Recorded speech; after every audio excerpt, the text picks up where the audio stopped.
All right, so in this chapter, a monkey, a leopard, a giraffe, and a GPS device or an anti GPS device beat up a bear and a hawk. Yeah, that basically happened in this chapter. So, chapter 1076, titled Old Friends. So, this chapter starts off with Luffy, Zoro, Kaku, and Lucci as they're staring down S Hawk and S Bear.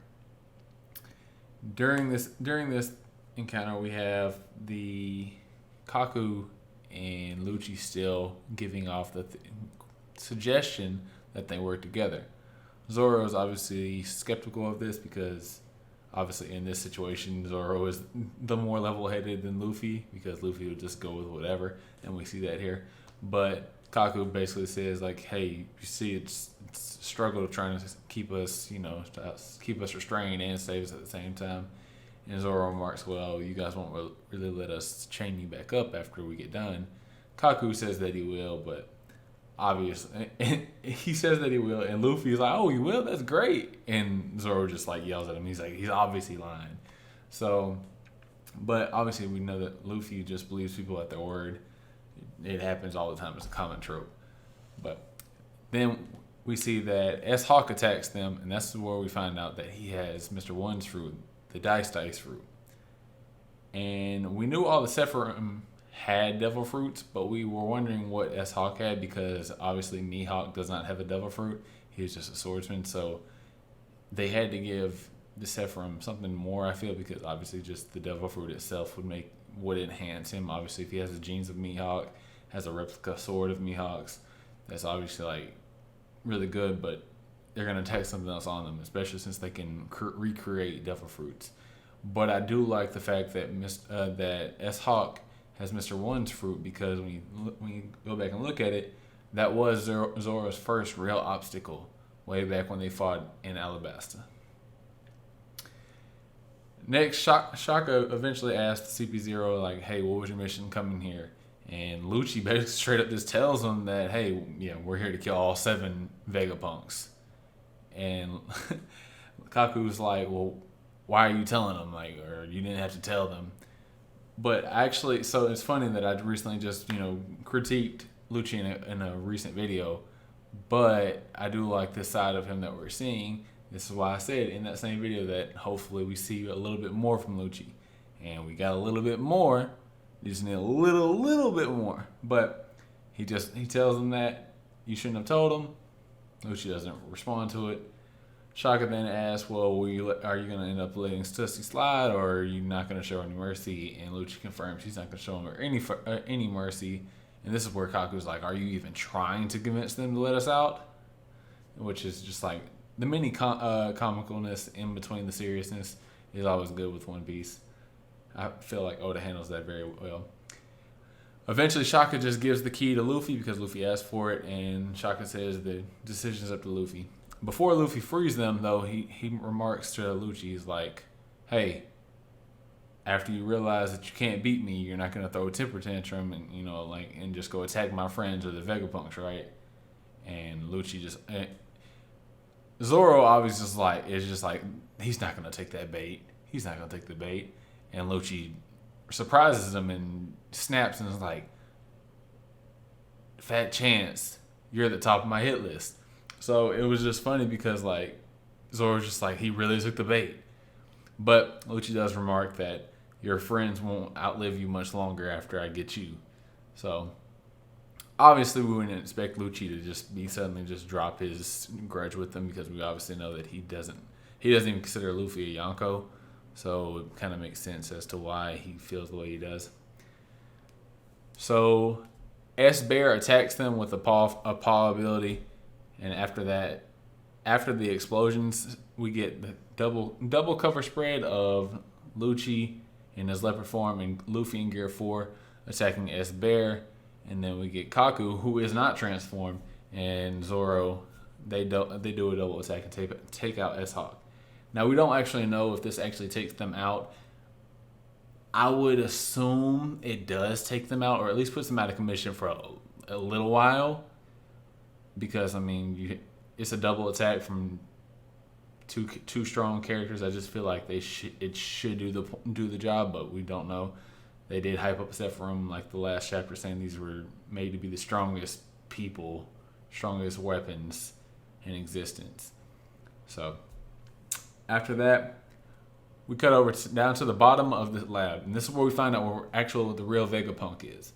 And I know everybody's been speculating, saying, "Oh, maybe the real Vegapunk is the one that actually, is doing this whole Among Us stuff."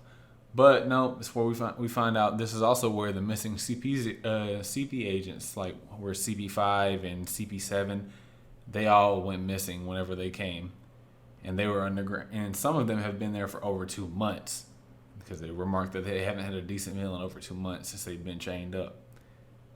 Is there where we also find that Vegapunk himself is chained up, and it appears, I think it's probably Sea Prism, because he does have like that tired expression that like we've seen with like characters that have Sea Prism stone on them that have devil fruits. He has it like the sweat bubbles coming down, like he's just tired talking and stuff like that. He also has like a gash on his head, so he might have actually just got knocked out on the head, and he's just like, he's not a fighter, so he's gonna be kind of out of it. So, and here we also learned that he had been researching into the poneglyphs, and that had been somehow leaked to the government. And that's just another reason as to why he's going to be assassinated.